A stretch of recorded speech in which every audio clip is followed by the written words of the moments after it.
Die Stücklistenausgabe ist durch Parameterfiles hochautomatisierbar. Zusätzlich können alle Ausgaben direkt in CSV exportiert werden. Importparameter, weil noch keine Attribute hinzugefügt worden sind, und wir können das auch exportieren.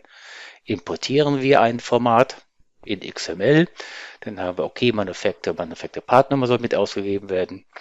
Jetzt führen wir die Ausgabe durch und schauen uns an, welche Attribute hinzugekommen sind. Das sind die User-Defined Attribute, zum Beispiel, die Sie selbst definiert haben, oder interne Attribute.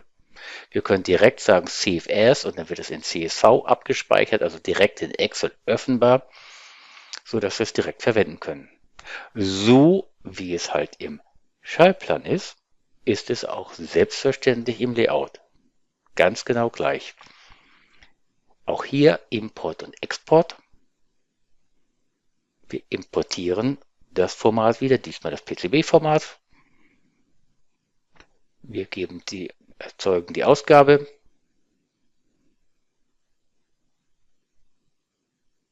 Speichern das direkt in CSV ab.